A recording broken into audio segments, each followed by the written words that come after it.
Hello, Leo. Welcome, welcome. Be open-minded po, hindi po halos lahat makaka-resonate, kaya piliin nyo na lamang. And thank you nga po pala sa mga nag-subscribe at sa mga bumabalik. Welcome po tayo. And start na tayo. Okay? Give me the message for Leo. Ano yung mensahe para kay Leo? Give me the message for Leo. Ano yung mensahe para sa'yo?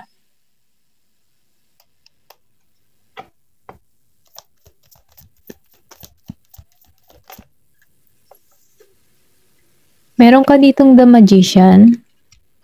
Upright. Give me the message for Leo.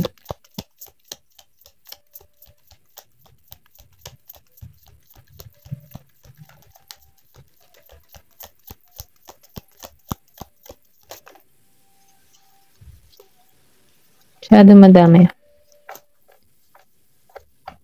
Give me the message for Leo, please.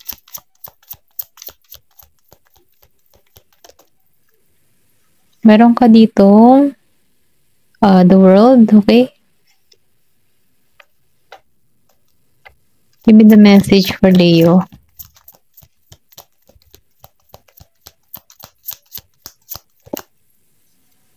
The Hermit. Give me more information. Ten of Pentacles, upright. Give me more information.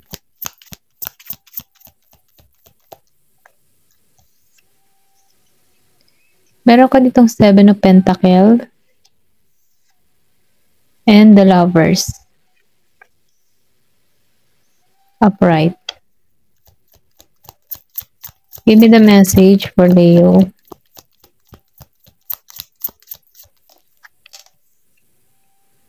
Meron ditong Wheel of Fortune. Give me the message for Leo, please. And the Tower.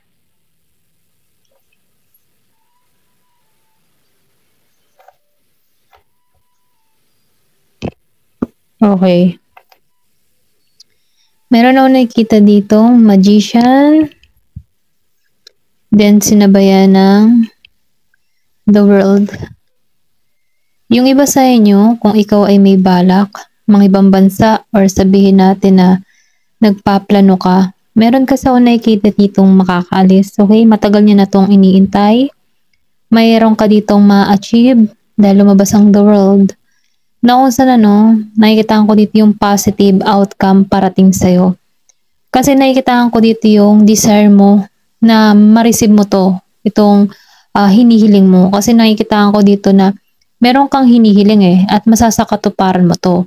Then sinasabihan ka lang dito na dahil nasa yung the Magician, mabilis mong ma-receive to. Kumbaga, andun ka sa kakayahan mo na madali para sa'yo yung hinihiling mo na masakatuparan.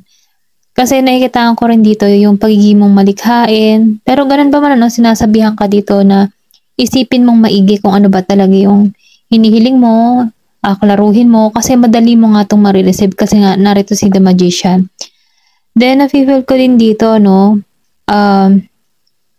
may makakamit kang tagumpay. Then, nakikita ko dito hanggang sa huli, tagumpay naghihintay sa'yo. Kung hinihiling mo na mag-abroad or makaalis ng bansa or meron kang hinihiling na tao dito, nafe-feel ko dito yung pagkikita. Okay? Kasi lumabas dito ang the Lovers. Meron ditong the Lovers. Na kung saan yung mga pinaghirapan mo or kung ano man yung mga pinagsumikapan mo, masasakatuparan mo to. Kasi nakikitaan ko dito sa Seven of Pentacles, may paglago. Okay? May paglago yung pagsasama nyo ng iyong kasintahan or kung ano man yung mga hinihiling mo, may paglago dito. Na kung saan makikita mo dito yung resulta. Nafe-feel ko din dito, dito sa The Lovers, kung ikayo man ay magkalayo ng iyong nobyo, nobya, ganyan. nasa LDR situation ka, or ba kaya lumabas din tong the world, maybe malayo kayo sa isa't isa, okay? Kung madalas mo makita yung 11-11 or 2-2-2, so nagpapahiwatig ito na iniisip ka ng person mo, okay? Na kung saan, palapit na. Meron ditong pagkikitang muli. Or kung ikaw man ay isang single, ma-attract mo yung partnership na hinihiling mo kasi mamamanifest mo to dito, okay? Pero ganun pa man, nakikitaan ko dito na dumating ka din sa point na nag-isolate ka. Maybe meron kang experience in the past, yung iba sa inyo na kumbaga, humanap ka ng kapayapaan, nanahimik ka, then masinunod mo yung inner voice sa yung sarili, kumbaga, masinusunod mo na dito yung kutob mo, na kung saan nakakahanap ka ng tamang kasagutan sa mga tanong mo, kung ikaw man ay dumating sa point na nagkaroon ka ng problema or conflict sa sitwasyon na meron ka. Nakikitaan ko dito na nanahimik ka at nahanap mo yung katotohanan para sa mga tanong mo. Okay? Dahil lumabas si Ten of Pentacles upright, so nagpapahiwatig ito na dahil sa pagtsatsaga mo, kasi lumabas si Seven of Pentacles, meron kang, yung iba sa inyo, meron mga pinagkakaabalahan or meron mga pinagkakakitaan na dun siya nakatuon. Na kung saan yung mga pinagkakakitaan mo, kung ano man darangan ng trabaho mo, nakikita ko dito yung paglago. Okay? Unti-unti yung paglago at marireceive mo to. Na kung saan, nafe-feel ko din dito sa Ten of Pentacles. Meron dito,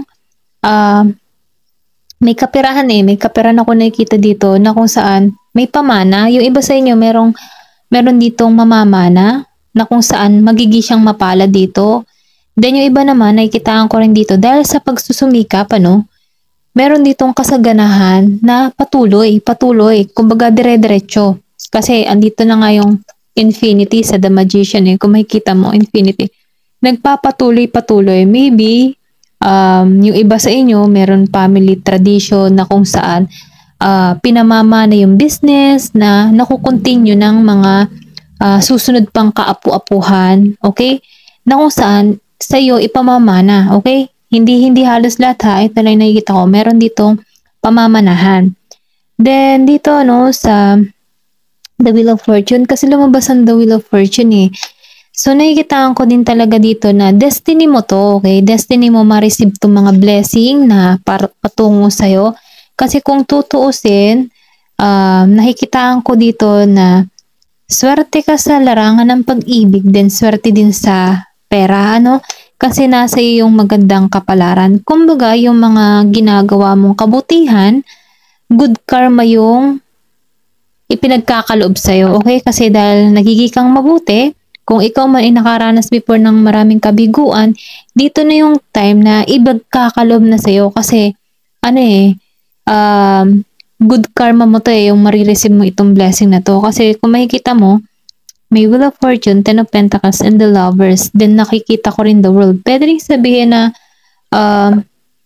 magiging ng maayos yung takbo ng pamumuhay mo. Ayan, sorry Kasi nakikita ko dito na dumating din sa point or pwede rin may masakit kang experience na dinanas na kung saan talagang disaster yung naranasan mo. At dahil dito sa mga pangyayari nito, dahil hindi ka sumuko sa hamon ng buhay, nagpakatatag ka sa Seven of Pentacles. So ngayon, ito na yung blessing, ipagkakalob sa'yo. The Wheel of Fortune, then sinabayan ng Ten of Pentacles. Blessing talaga. Kung wala ka namang mamanahin sa ibang tao, kung wala ka mamanahin sa pamilya nyo, nakikita ko dito yung mga tinatrabaho mo or kung may pangarap ka man, ang hatid nito ay abundance pa rin sa'yo, okay? Kasi nakikita ko dito may pamana. Meron ding good news na parating sa'yo. Kung ikaw man ay merong balak mga ibang bansa, meron ditong makakaalis. Dahil nasa iyo yung willpower para gumawa ng masterpiece para sa iyong sarili, para masakatuparan mo kung ano yung minimithi mo. Okay? Ito lang yung nakikita ko. Tingnan pa natin kung ano pa yung another message sa'yo. Give me the message. Ano pa yung mensahe para sa'yo?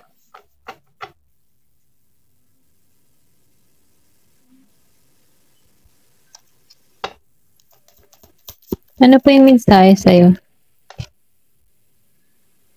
So, meron ditong lumabas na it's safe for you to shine. Kasi nakikitaan ko dito na magtatagumpay ka. Kasi makikilala ka eh. Pwede ring sabihin na meron ka dito, yung iba sa inyo, no, hindi halos lahat, kilala yung pamilya, okay? Na kung saan nagpapatuloy pa rin na naipapamana. Meron ditong mayaman. Meron ditong nanonood na mayaman na kung saan kilala. Okay? May pagkilala. Hindi halos lahat ha. Meron lang dito iba sa inyo. Then, the world is blessed to have you. Kumbaga, no, yung mundo, binibiyayaan ka talaga ng mga blessing na nare-receive mo ngayon, ano?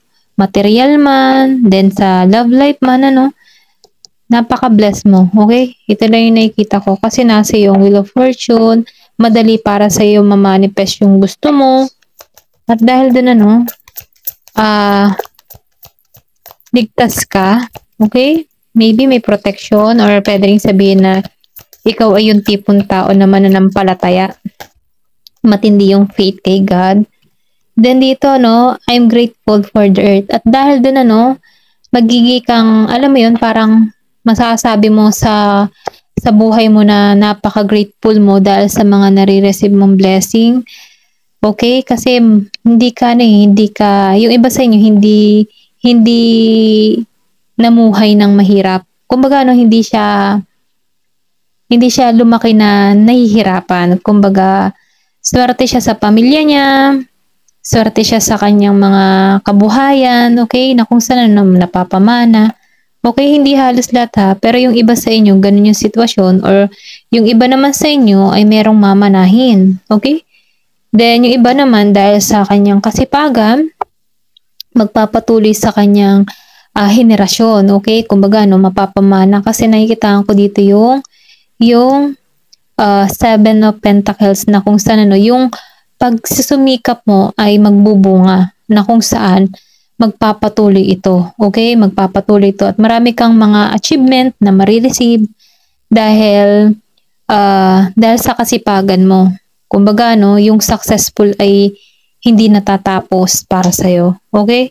Ito na yung nakikita ko. Tingnan pa natin. Give me more information. Napakaganda ng mensaheng ito. Kung kanino man to, no? Kasi mapalad. Kung hindi mo pa to, kung wala ka namang alam na mamanahin, ano, maybe sa'yo magmula yung kasaganahan na kung saan, ano, maipagpapatuloy pa sa henerasyon mo, susunod na henerasyon. Kaapu-apuhan yan. Sa'yo magmumula yung pag-angat sa buhay. First quarter, it's time to commit. So, sinasabihan ka dito na ito na yung oras, ano? Kung hindi mo pa to nare-receive, ito na yung oras na humiling ka kay God, manalangin ka, na ma-receive mo to. Siyempre, sa kanya naman nagmumula yung mga blessing, mga biyaya, ano? Ayun. Tingnan pa natin. Give me more information.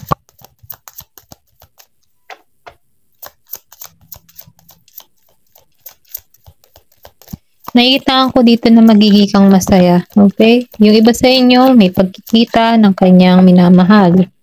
Nasa LDR situation, may pagkikitang muli. Inhosa, no? Napipil ko dito yung hahantong to sa kasalan.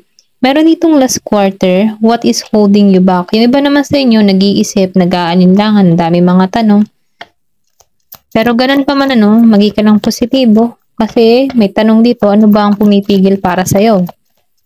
Maybe meron kang nararanasan na problema, pero ganun pa man, ano, kapag yung problema ay nahihirapan ka na, ibigay mo kay God. Kumbaga, ano, sinasabihan ka dito, lahat ng yung problema, ibigay mo sa Kanya. Ganun. Kasi meron ako nakikita dito na, disaster. So, may crescent moon. Keep moving forward. You got this. So, sinasabihan ka dito, magpatuloy ka lang at makakamit mo kung ano man yung gusto mo. ano man yung hinihiling mo, marireceive mo ito, okay? Ito lang yung mensahe sa'yo. Thank you for watching and love and peace.